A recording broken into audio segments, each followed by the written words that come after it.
Acids and bases. अच्छा देखो, जो सबसे प्राइमरी कॉन्सेप्ट है ना एसिड एंड बेसिस का, वो इस थ्योरी से आता है, कॉल्ड ब्रोंस्टेड-लॉरी थ्योरी।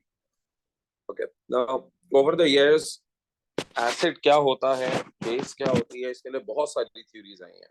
बट अब एक फाइनली कंसेंसस है हमारा कि यार अब ये एक फाइनल बस जो ये कहती है ना, या फाइनल डेफिनेशन है एसिड और बेस की। ठीक है, चलिए let's see. According to this theory, what is an acid? Anything which donates a proton. ना प्रोटॉन किसको कहते हैं? H प्लस को। क्यों कहते हैं प्रोटॉन? क्योंकि हाइड्रोजन का जो एटम होता है ना बेटा, उसके अंदर एक प्रोटॉन और एक इलेक्ट्रॉन होता है। जब वो एक इलेक्ट्रॉन लूज कर देता है तो वो H प्लस आयन बन जाता है। जाहिर है इसका मतलब उसमें बचा ही क्या? एक proton. So proton is basically H plus ion. Anything which donates H plus ion is an acid. Base, on the other hand, anything which will accept gains proton या एक्सेप्ट प्रोटॉन, उसको हम कहते हैं बेस। बस, बहुत आसान definition है, simple basic definition है, कोई इसके अंदर लंबी चौड़ी बात नहीं है, बस ये याद कर लें। ठीक है, चलिए अब एग्जांपल देते हैं एसिड्स और बेसिस की। देखो अब HCl, वी नो कि HCl एसिड है। क्यों है? क्योंकि in the presence of a base. अब देखो यहाँ पर मैंने लिखा है इसके साथ वाटर। हमने ओ लेवल से पढ़ा हुआ है कि when you add HCl to water it produces H plus ions. तो what exactly happens here is, वो H प्लस आयन नहीं बनाता, वो एक्चुअली एक आयन बनाता है, उसको हम कहते हैं ऑक्सोनियम। हम उसे अपनी आसानी के लिए H प्लस लिखते हैं, but I will tell you exactly what happens. ये प्रोटॉन डोनेट कर देता है इसको H प्लस। अच्छा ये तुम एग्जाम में नहीं लिखोगे, मैं तुम्हें समझाने के लिए बता रहा हूँ।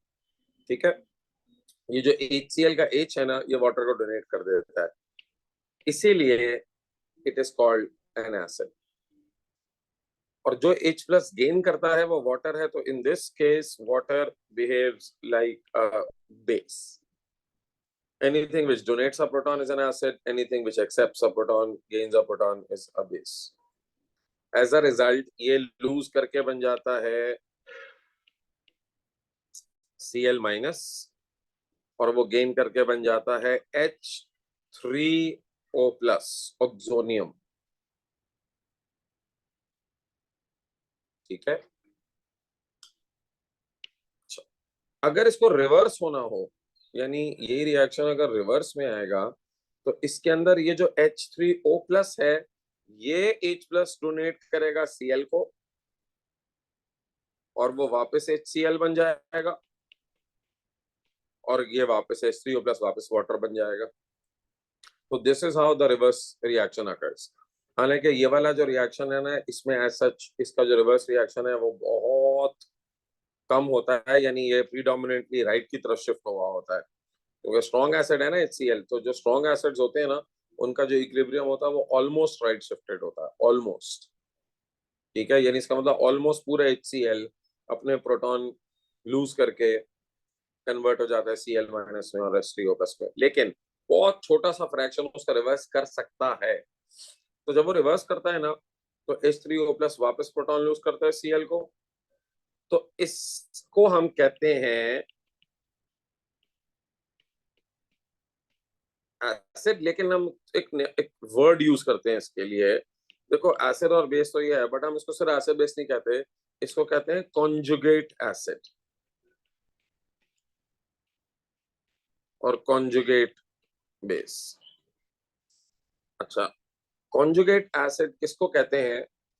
देखो कॉन्जुगेट का लिटरल मीनिंग होता है बाय कॉम्बिनेशन, बाय कॉम्बिनेशन। तो जब आप कहते हैं ना कॉन्जुगेट एसिड, तो कॉन्जुगेट एसिड का मतलब होता है कि बेस जब H प्लस से कंबाइन करती है, तो जो चीज बनती है ना उसको कहते हैं कॉन्जुगेट एसिड। इसमें बेस क्या है? वाटर। तो वाटर ने जब H प्लस से कंबाइन किया, यानी H प्लस गेन किया, तो वो उसके साथ कंबाइन करके जो बन गया वो H3O प्लस है। तो H3O plus is called conjugate acid. और कॉन्जुगेट बेस कहते हैं हम ऐसी चीज को कि जब एसिड अपना प्रोटॉन लूज करता है तो जो चीज रिजल्ट करती है उसके लॉस में, यानी HCl ने अपना प्रोटॉन लूज किया ना, तो जो Cl माइनस बना वो है कॉन्जुगेट बेस। ठीक है, अच्छा चलो अभी और एग्जांपल्स करेंगे तो ये आपको और क्लियर होता जाएगा। अच्छा मैं बार बार कह रहा हूँ, एग्जाम में ये H+ वाला एरो नहीं बनाओगे तुम लोग, ये मैं तुम्हें से नोट्स में समझाने के लिए बनाता हूँ। ठीक है, अच्छा H3O+ का मैं आपको बता दूं बॉन्डिंग एंड स्ट्रक्चर कैसा होता है, ये एग्जाम में पूछते हैं। मैंने बॉन्डिंग में वैसे आपको बताया भी था। इसके अंदर जो वाटर होता है ना, इसमें एक डेटा बॉन्ड होता है। अच्छा पहले मैं आपको पूरी बात समझा दूं, ये कॉन्जुगेट एसिड है, was formed when a base gained a proton। ठीक है, और इसका स्ट्रक्चर कैसा होता है, ये वाटर है ना, सो वाटर का जो लोन पेयर होता है, वाटर पे by the way 2 lone pair होते हैं, तो वो अपना एक लोन पेयर इस एसिड के साथ शेयर कर लेता है और डेटा बॉन्डिंग कर लेता है इसके साथ, इस तरीके से। ठीक है, तो वाटर इसीलिए ये इसकी it's an example of data bonding. ये हमने बॉन्डिंग में भी पढ़ा था, डेटा बॉन्डिंग के नोट्स खोलना, उसके अंदर मैंने इसका जो है ना वो तुम लोगों को स्ट्रक्चर बनवाया हुआ एक्सोनियम का। ओके, बहरहाल समझ में आ गया। हम पता है अपने अपनी आसानी के लिए क्या करते हैं कि ये इसी इक्वेशन को ना हम अपनी आसानी के लिए क्या करते हैं, लिखते हैं HCl। हम वाटर नहीं लिखते, हम लिखते हैं arrow H+ and Cl minus. It's a general way of writing it, usual way of writing it. लेकिन जो एक्चुअल हो रहा है वो ये हो रहा है कि HCl वाटर को अपना हाइड्रोजन लूज करता है। ठीक है, चलिए अब आइए, ये इसका बच्चों ऑक्सीजोनियम का ये बॉन्ड है, इसमें एरो इज डेटा बॉन्ड। ठीक है, ये ऑक्सीजन। सो कॉन्जुगेट एसिड की डेफिनेशन, कॉन्जुगेट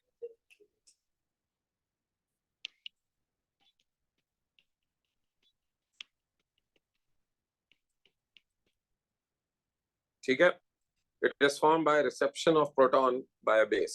जब बेस एक प्रोटॉन गेन करती है, रिसीव करती है, तो जो चीज बनती है उसे कहते हैं कॉन्जुगेट एसिड। Cl माइनस है कॉन्जुगेट बेस। ये कैसे बनती है, was formed when acid HCl donated a proton.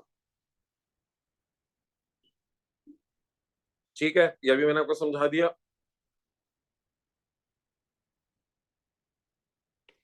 तो इसकी डेफिनेशन क्या होगी, it is formed when an acid donates a proton. अच्छा इसकी एक एक डेफिनेशन हम और भी लिख सकते हैं, वो मैं आप लोगों को बाद में बताऊंगा, बट फिलहाल ये इसकी डेफिनेशन इज वाइडली एक्सेप्टेबल, ये इसकी डेफिनेशन है। बट मैं आपको एंड में जाके बताऊंगा इसको एक और तरीके से भी डिफाइन किया जाता है।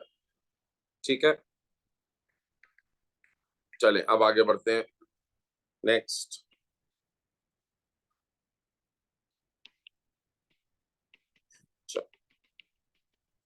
स्ट्रॉन्ग एसिड्स के लिए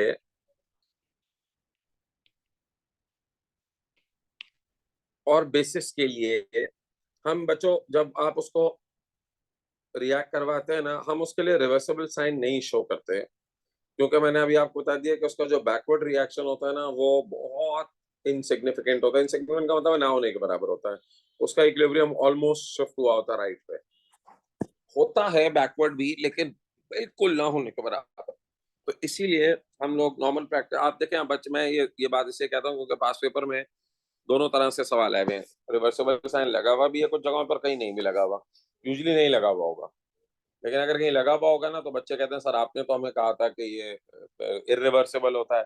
तो मेरे भाई ये एक्चुअली ऑलमोस्ट इरिवर्सिबल होता है, बट थोड़ा सा बैकवर्ड शिफ्ट हो सकता है। लेकिन ये शर्त ये है कि दोनों स्ट्रांग हो, स्ट्रांग एसिड भी हो स्ट्रांग बेस भी हो।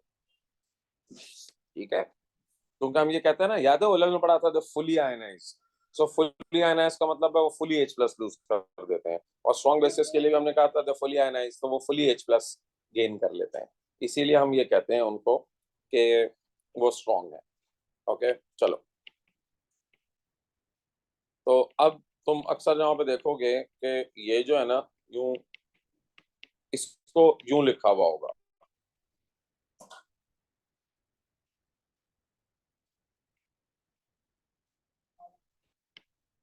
अब आप कहेंगे सर दोनों में फर्क है, एक में रिवर्सिबल लगा हुआ है, एक में रिवर्सिबल साइन नहीं लगा हुआ। बिल्कुल ऐसा ही है, दोनों अलाउड हैं। एग्जामिनर अगर आप दोनों लिख देंगे तो एग्जामिनर आपको दोनों एक्सेप्ट कर लेगा ये, ठीक है। सिर्फ इस केस में जहां पर स्ट्रॉन्ग एसिड है, इट्स ऑलमोस्ट शिफ्टेड फॉरवर्ड या टुवर्ड्स राइट। क्यों? Because almost all HCl dissociates, ठीक। मैं यूजुअली इरिवर्सिबल साइन के साथ लिखना इसको प्रेफर करता हूँ, ठीक है। बट मैं आपको बता रहा हूँ, अगर एग्जाम में कभी रिवर्सिबल साइन लिखा हुआ आ जाए तो परेशान मत हो जाना। आगे बढ़े, चलो। HCl is a strong acid, तो हम इसको बस अपने लिए, ठीक है। The irreversible sign means HCl dissociates completely in water. अगर वीक एसिड होता, अब देखो, अगर बेटा म्यूट करें प्लीज। ओ भाई, कौन पकौड़े लेने चला गया ये? चलो एक सेकेंड।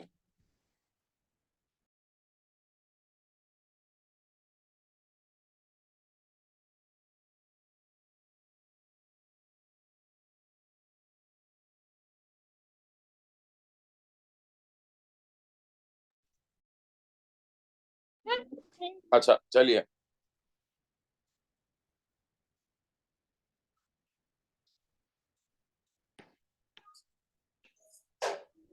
चलो जरा म्यूट ऑल कर दो।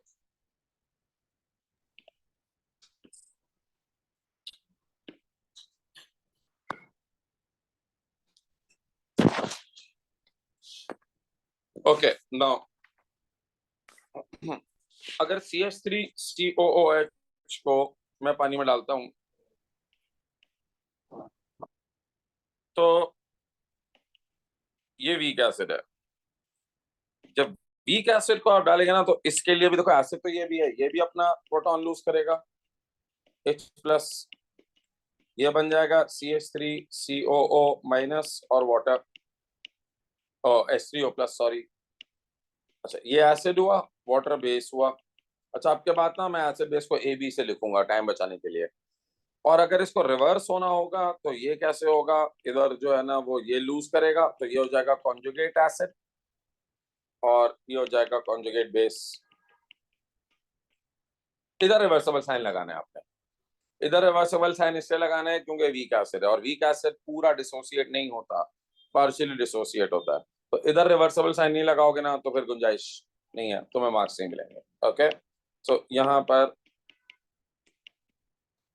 मैं इस केस में, अच्छा देखो, अब एक चीज और, मेरी बात गौर से सुनना बेटा। जब एसिड वीक होता है ना, जिस तरह ये CH3COH वीक है, तो उससे जो बनने वाला कॉन्जुगेट बेस है ना वो स्ट्रॉन्ग होता है।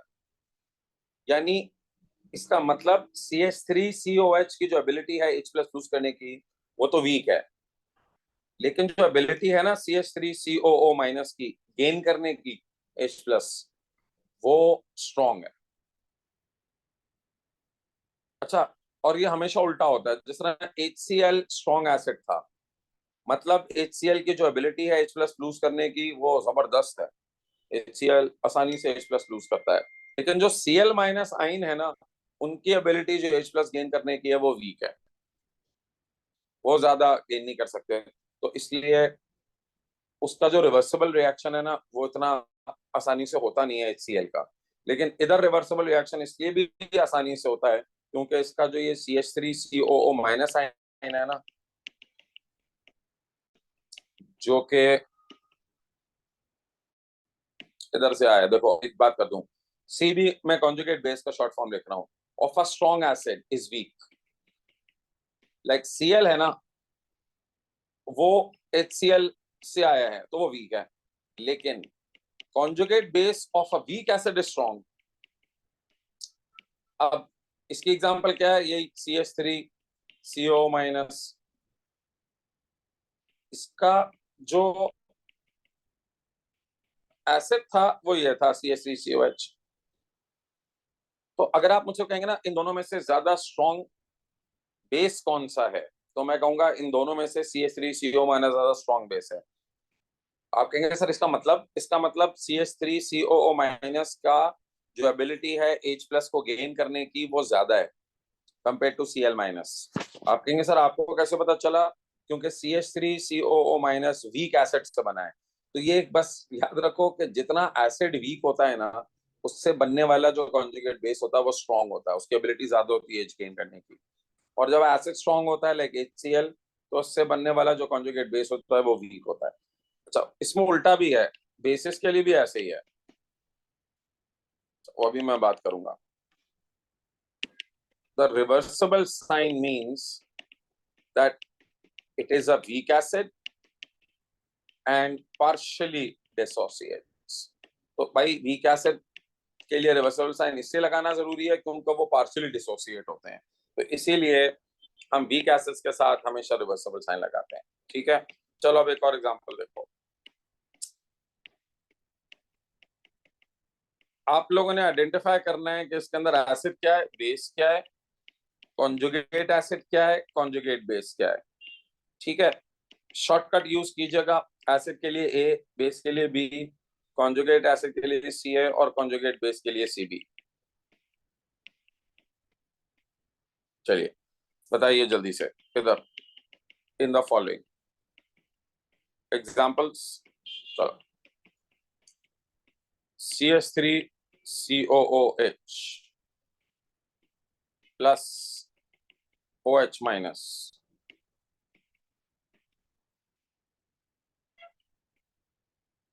बताओ इसके अंदर एसिड क्या है और बेस क्या है और कॉन्जुगेट एसिड क्या है और कॉन्जुगेट बेस क्या है, जल्दी से।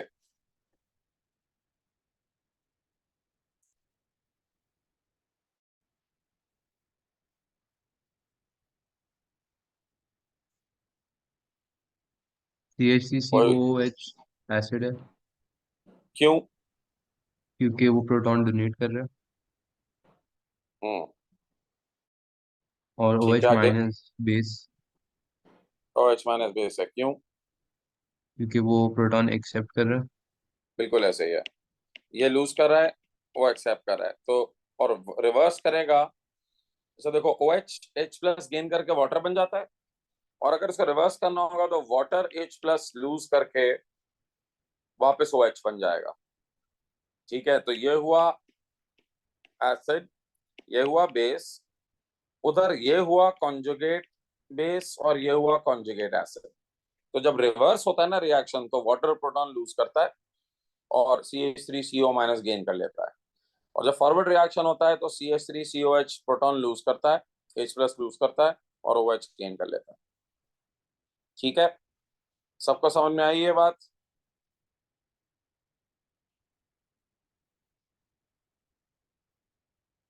चलो,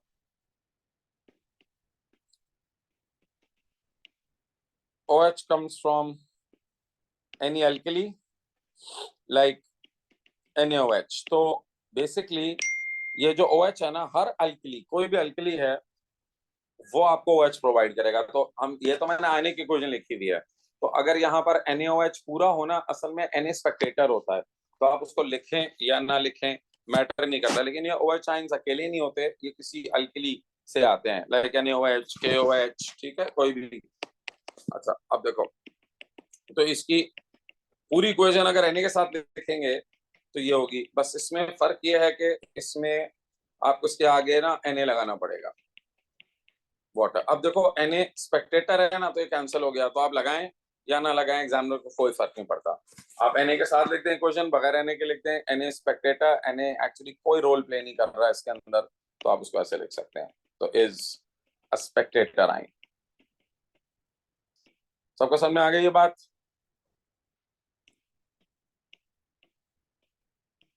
अच्छा,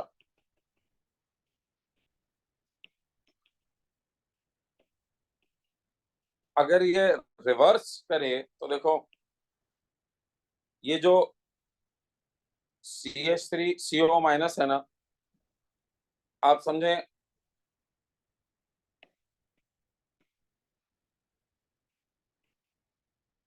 ये इसकी इक्वेशन है। एक सेकेंड, इसमें मैंने एक छोटी सी गलती कर दी है। ये OH है।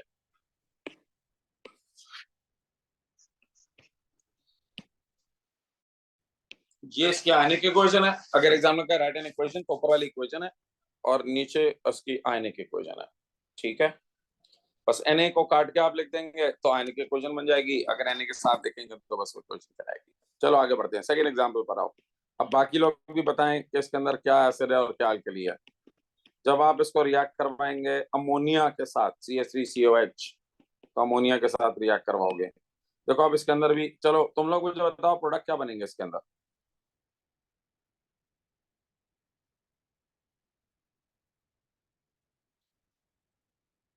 नहीं पता, चलिए देखें।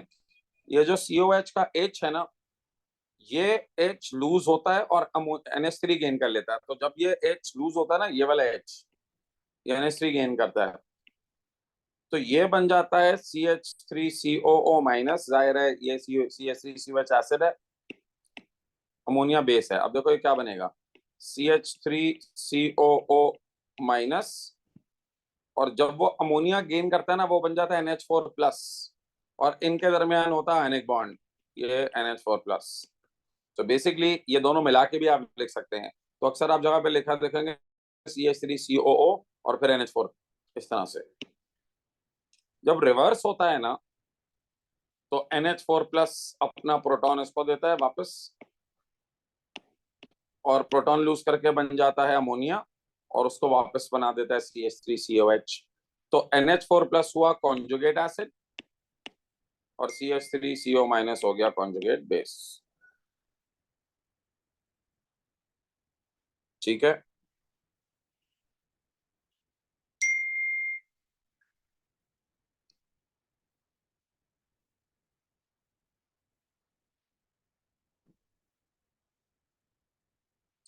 हाँ ये बात आपने बिल्कुल सही की है कि ये ऊपर वाली जो इक्वेशन है ना, अभी एक स्टूडेंट ने मैसेज करके ये बताया, देखें ऊपर वाली जो इक्वेशन है ना, उसमें COO माइनस आइंस भी कैंसिल आउट हो सकते हैं, और ये बात बिल्कुल ठीक है। देखो ये भी COO माइनस और H प्लस है ना, तो COO माइनस इधर, और ये भी हो सकता है। अच्छा देखें बेटा, मैंने क्यों नहीं किया था, क्योंकि अगर मैं इसको कैंसिल कर देता ना, तो मुझे इक्वेशन में पता नहीं चलता कि फिर प्रोटॉन लूज कौन कर रहा है और गेन कौन कर रहा है इधर ना। सो मैंने यहाँ पर ये एक्चुअली, देखो क्वेश्चन में यूं आया हुआ है कि ethanoic acid is added with an alkali, is added to an alkali, तो उसकी अब इक्वेशन आपको यूं ही लिखनी पड़ेगी ना। लाइक अब इथेनॉइक एसिड है तो is added to an alkali, तो मैंने इसकी इक्वेशन ऐसे लिखी है। अगर मैं इसको नहीं लिखूंगा ना CH3CO माइनस को बेटा, तो फिर एग्जामिनर को क्या पता मैंने कौन सा एसिड लिया है। तो मैं आपको जो समझा रहा हूँ ना वो ये देखो, इसमें ये अच्छा सवाल किया तुमने, लेकिन ये ऐसे है ना, देखो एक क्वेश्चन आता है, जनरल क्वेश्चन आता है, write an ionic equation for an acid and a base. तो उसके लिए आप लिखते हैं H plus plus OH minus gives water. लेकिन अगर एक सवाल आता है कि write an ionic equation showing ethanoic acid reacting with an alkali, तो उसके लिए मुझे इथेनॉइक एसिड दिखाना पड़ेगा ना। मैं आप कैंसिल कर सकता हूँ इसको भी, आप बिल्कुल सही कह रही हैं। इसको कैंसिल करके ये H प्लस, इसको मैं H plus plus OH minus के वाटर भी लिख सकता हूँ इधर जो है ना, ये H plus plus OH minus gives water. ठीक है, लेकिन इसमें मुझे ये नहीं पता चलेगा ना कि एसिड कौन सा इस्तेमाल हुआ है। अल्कली तो कोई भी ले लो तुम, NaOH ले लो, KOH ले लो, कुछ भी ले लो, उसके अंदर तो वो कैंसल आउट होना ही है उसका Na और K। बस इसके अंदर एसिड स्पेसिफिक रिएक्शन था, इसलिए ऐसा लिखा है इसको। लेकिन ये बात बिल्कुल ठीक है कि इसकी जो आयनिक इक्वेशन है, वो आयनिक इक्वेशन इसकी H plus plus OH minus gas water है। बट ओनली स्पेसिफिक, तभी मैंने एरो नीचे बना के दिखाया कि इस वाले एसिड के लिए मैं इसको यूं शो कर सकता हूँ। ठीक है, चलो तो अच्छा हुआ, good that you asked this question. Okay, चलिए अब एक और एग्जांपल देखो, NH3 प्लस वाटर। अमोनिया को जब आप पानी में डालते हैं तो क्या होता है, ये वाटर जो है ना, ये अब एसिड की तरह बिहेव करता है। ये इसको अपना H+ आयन डोनेट करेगा, खुद बन जाएगा, ये अमोनिया बन जाएगा NH4+ और वाटर बन जाएगा OH-। ये बेस, ये एसिड। और अगर रिवर्स होना होगा तो अमोनियम आयन इसको लूज करेंगे, ये बन जाएगा कॉन्जुगेट एसिड, ये बन जाएगा conjugate base. Note, in this reaction water is acting as an acid. लेकिन जब याद है HCl के साथ हुआ था तो ये बेस की तरह बिहेव करा था, या CH3COH के साथ।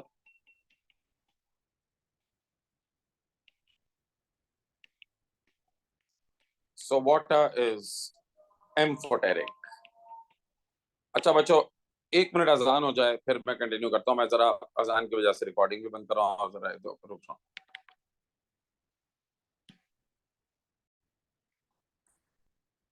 अच्छा जी, नाउ तो याद रखो बच्चों, वाटर इज एम्फोटेरिक। एक बड़ा कॉमन मिसकंसेप्शन है, हम कहते हैं वाटर इज न्यूट्रल। देखो वो जो न्यूट्रल वाला वर्ड यूज होता है ना वाटर के लिए, वो होता है न्यूट्रल टू पीएच। तो पीएच 7 होता है, बट अदरवाइज वैसे रिएक्शंस के अंदर एसिड बेस के कॉन्टेक्स्ट में water is amphoteric, it's not neutral. तो ये ध्यान में रखना है, इसको हम एम्फोटेरिक कहते हैं। चलें, अच्छा अब टेबल को देखो, H2SO4 NH3। अब इसमें H2SO4 इसको प्रोटॉन देगा, ये बन जाएगा HSO4 माइनस और NH4+। अच्छा, फिर HSO4 माइनस फर्दर अमोनिया के साथ रिएक्ट करके इसको एक और प्रोटॉन देगा, ये बन जाएगा SO4 2 माइनस और वो एक और NH4+ बन जाएगा। ठीक है, ये स्टेप समझो 1 है। स्टेप 2 है, एक्चुअली तो ये दोनों साइमल्टेनियसली हो रहे होते हैं, लेकिन हम सीक्वेंस ये है कि पहले एक प्रोटॉन डोनेट होता है फिर वो दूसरा भी डोनेट। तो इसका रिएक्शन क्या है, तो अमोनिया का रिएक्ट 2 माइनस एंड 2 NH4+ बना रहा है। अच्छा एक बात देखें, यहाँ पर मैं रिवर्सिबल साइन इसलिए लगा रहा हूँ क्योंकि अमोनिया वीक बेस है।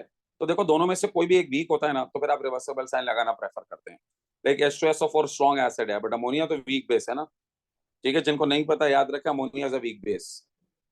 अमोनिया पूरा डिसोसिएट नहीं होता। अमोनिया, या और ज्यादा बेहतर वर्ड्स में, अमोनिया की जो एबिलिटी है ना H+ गेन करने की, वो इतनी ज्यादा नहीं है जिस तरह OH आइंस की होती है। OH आइन स्ट्रॉन्ग है, उनकी एबिलिटी H+ आइन गेन करने की बहुत ज्यादा है। ठीक है, अच्छा चलो, ये यूं करके ना मिला के भी लिख दिया जाता है। तो ये दोनों ना, यानी HSO4 माइनस और NH4+ आपस में मिला के भी, क्योंकि दोनों ऑपोजिट आयंस है ना, तो ये बॉन्ड बना लेते हैं। तो इसको हम यू भी अक्सर लिखते हैं NH4 HSO4। और ये दोनों मिला के जब लिखते हैं ना, तो इसको यूं लिखते हैं NH4 2 SO4 अमोनियम सल्फेट। तो आप अक्सर इसको जगहों पे देखेंगे ये अलग अलग नहीं लिखे होंगे, इकट्ठे मिला के लिखे होंगे, अमोनियम सल्फेट या अमोनियम हाइड्रोजन सल्फेट, ये इस तरीके से लिखे जाते हैं। ठीक है, चलो इसको यूं भी लिख सकता हूं मैं 2NH3, सो इसके साथ NH4 2 SO4 प्लस,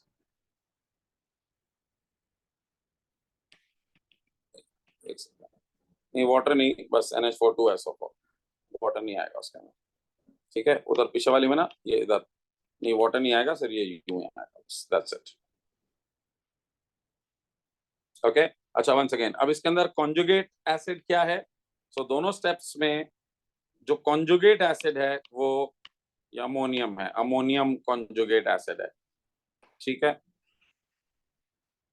ऊपर वाले स्टेप में भी अमोनियम NH4+, वो अपना प्रोटॉन लूज करता है HSO4 माइनस को। इधर भी जाहिर है यही कॉन्जुगेट एसिड है और ये कॉन्जुगेट बेस है। जो प्रोटॉन लूज करता है वो कॉन्जुगेट एसिड है, जो प्रोटॉन गेन करता है वो कॉन्जुगेट बेस है। ओके, चलें आगे बढ़ते हैं। यहां तक समझ में आ गया सबको? अब ये क्वेश्चन है, ये बड़ा इंटरेस्टिंग क्वेश्चन है, इसका जवाब भी तुम लोग बड़ा अजीबोगरीब देते हो, लेकिन पहले आप ये सवाल समझ लें। Explain whether CH3COH will behave like a stronger acid with या और not when it is added to ammonia compared when added to water। अच्छा, इसका जवाब जरा ठीक से समझना। आपने CH3COH को अमोनिया में डाला और एक जगह आपने उसको वाटर में डाला। अब उसका सवाल यह है कि क्या वाटर में डालने से या अमोनिया में डालने से क्या इसकी एसिडिक स्ट्रेंथ पे फर्क पड़ता है? तो देखो, इसका पहला इंस्टिंक्टिव आंसर बच्चों का ये होता है कि नहीं सर, ये क्या बात हुई, उसकी जो एबिलिटी है प्रोटॉन लूज करने की वो तो है, तो चीज तो वही है ना। आप CH3COH को पानी में भी डाल रहे हैं, आप CH3COH को अमोनिया में भी डाल रहे हैं, तो क्या एसिडिक स्ट्रेंथ पे क्यों फर्क पड़ेगा? लेकिन इसका जवाब है कि फर्क पड़ता है, फर्क पड़ता है बच्चों। ये बहुत इंपॉर्टेंट कॉन्सेप्ट है। देखो, क्योंकि एसिड को प्रोटॉन लूज करने होते हैं बेस को, तो बेस कितनी स्ट्रॉन्ग है इससे भी फर्क पड़ता है। अगर आप एसिड को एक स्ट्रॉन्ग बेस में डालेंगे ना, तो वो स्ट्रॉन्ग बेस है क्योंकि, तो वो ज्यादा H+ खींच लेती है एसिड में से। वो देना चाहे ना देना चाहे, वो कहती है ऐसी की तैसी, मैं स्ट्रॉन्ग बेस हूं, मैं तुमसे H+ खींच लूंगी। सो वो अल्टीमेटली एसिड से ज्यादा प्रोटॉन लूज करवा देती है। और जो वीक बेस होती है ना, वो उसकी एबिलिटी H+ गेन करने की ज्यादा नहीं होती, तो वो इतना ज्यादा H+ गेन नहीं कर पाता। तो वही एसिड वीक बेस की प्रेजेंस के अंदर थोड़ा रिलेटिवली जो है ना वो कम प्रोटॉन लूज करता है। ठीक है, तो इसका जवाब ये है कि यस। देखें, इस इधर देखें, तो इसका जवाब देखो, मैंने दोनों रिएक्शन यहाँ पर लिख के दिखाए हुए हैं, पानी में भी और अमोनिया में भी। ठीक है, दोनों केसेस में एक में अमोनिया प्रोटॉन गेन कर रहा है, एक में वाटर प्रोटॉन गेन कर रहा है, लेकिन अमोनिया पानी से ज्यादा स्ट्रॉन्गर बेस है। ठीक है, क्यों है? इसमें इसमें है तो दोनों में CH3COH, लेकिन क्योंकि अमोनिया स्ट्रॉन्गर बेस है, तो वो ज्यादा H+ आयन पुल कर लेता है वाटर में से, क्योंकि वो एसिड में से, तो ज्यादा H+ आयन जब एसिड में से पुल कर लेता है, तो उस वो ज्यादा लूज कर पा देता है। जाहिर है, वो जब ज्यादा लूज करेगा H+, तो वो रिलेटिवली स्ट्रॉन्गर एसिड की तरह बिहेव करेगा। ठीक है, देखो ये, since NH3 is a stronger base than water, therefore it dissociates CH3COH more, yeah, is in other word it will make CH3COH lose more H+। ठीक है, सबसे स्ट्रॉन्ग याद रखना OH होता है, हमारे सिलेबस में ये तीन है, उसके बाद अमोनिया होता है और फिर उससे वीक वाटर होता है। इन तीनों में OH की एबिलिटी सबसे ज्यादा है, फिर अमोनिया की है, और फिर जो है वो वाटर की है। ओके, अच्छा, बेसिस के साथ भी ऐसे ही होता है। अगर आप किसी बेस को किसी स्ट्रॉन्ग एसिड में डालेंगे, तो वो ज्यादा गेन करेगा H+, और अगर आप उसी बेस को किसी वीक में डालेंगे, तो वो रिलेटिवली कम गेन करेगा H+। ठीक है, it goes both ways. Okay, चलो अब देखो, इसकी एक दफा मैंने समरी यहां लिख दी है। एसिड क्या होते हैं? Proton donor. बेस क्या होता है? जो प्रोटॉन एक्सेप्ट करता है। एम्फोटेरिक क्या होता है? जो कैन डू बोथ। और न्यूट्रल क्या होता है? जो नाइदर, ना गेन करता है ना लूज करता है। ठीक है, अच्छा, एक चीज और देखो, नीचे एक बात देखो, मैंने एक जगह लिखा है HCl aqueous। HCl aqueous is an acid. क्यों? क्योंकि वो H+ आयन डोनेट करता है। लेकिन अगर HCl गैस होना, तो बेटा जब ये गैसियस स्टेट में होता है ना, तो ये H+ आयन नहीं डोनेट कर सकता। तो HCl gas is not an acid, हाँ इट्स एसिडिक। एसिडिक का मतलब है कि किसी चीज में मिलके, यानी किसी बेस के साथ मिलके, पानी में साथ मिलके, तो फिर ये एसिड बन सकता है। ठीक है, इट्स एन एसिडिक गैस। तो आप इसको पानी में डालें, तो फिर हम ये एसिड की तरह बिहेव करेगा। ठीक है, याद रखिएगा, क्योंकि गैसियस फॉर्म में ये H+ डोनेट नहीं करता। ओके, अच्छा, ये जो कुछ गैसेस है ना, ये भी एसिडिक हैं। ये सारी SO2, CO2, SO3, Cl2, ये बड़ी मशहूर एसिडिक गैसेस हैं। इनको पानी में आप डालते हैं ना, तो ये पानी में डाल के एसिड बन जाते हैं। लाइक SO2 को पानी में डालो तो H2SO3 बना लेता है, SO3 को पानी में डालो तो H2SO4 बना लेता है, कार्बन डाइऑक्साइड को पानी में डालो तो कार्बोनिक एसिड बना लेता है, ठीक है। Cl2 को आप डालें तो वो HCl और HOCl बना लेता है। तो ये जो है वो एसिडिक गैसेस कहलाती हैं, ठीक है। अच्छा, ये 3 बड़े मशहूर स्ट्रॉन्ग एसिड्स हैं, लेकिन ये HCl, H2SO4, HNO3, लेकिन ये जो CH3COH है, इनफैक्ट ऑल ऑर्गेनिक एसिड्स ये रिलेटिवली वीक होते हैं। अच्छा, अल्कली ये NaOH स्ट्रॉन्ग है, KOH स्ट्रॉन्ग है, बेरियम हाइड्रोक्साइड स्ट्रॉन्ग है, लेकिन अमोनिया वीक है, ठीक है। ये कुछ एग्जांपल मैंने लिख दी। ये पहले 3 स्ट्रॉन्ग है और एक आखिरी का वीक है, ठीक है। ये कुछ एग्जांपल मैं आपको बता रहा हूं ताकि आपको याद रहे। अच्छा, पीएच होता है बच्चों power of H plus ions. तो P stands for power and H stands for H plus. और पानी का जो पीएच होता है ना वो 7 होता है, प्योर वाटर। देखो वाटर नलके का पानी का पीएच निकालोगे ये 7 नहीं आएगा, इवन मिनरल वाटर का भी पीएच 7 नहीं आएगा, तो ऐसा 7 से डिफरेंट होता है। बट जो 100% प्योर वाटर होता है ना उसका पीएच 7 होता है, ओके। एसिड्स का पीएच ऑफ कोर्स 7 से कम, और अल्कली का पीएच ऑफ कोर्स 7 से ज्यादा, ठीक है। चलो, सबको समझ में आया एसिड्स क्या होते हैं, बेसिस क्या होती हैं। अच्छा, एक बस आखिरी बात कर लूं, फिर आज की क्लास हम ऑफ कर देंगे, नमाज का भी वक्त हो रहा है जरा। देखो, इसमें एक बात याद रखना, ये जो बेस होती है ना, नोट, बेसिस यूज ये lone pair electrons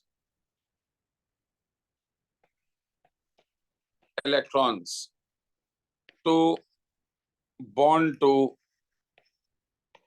H plus.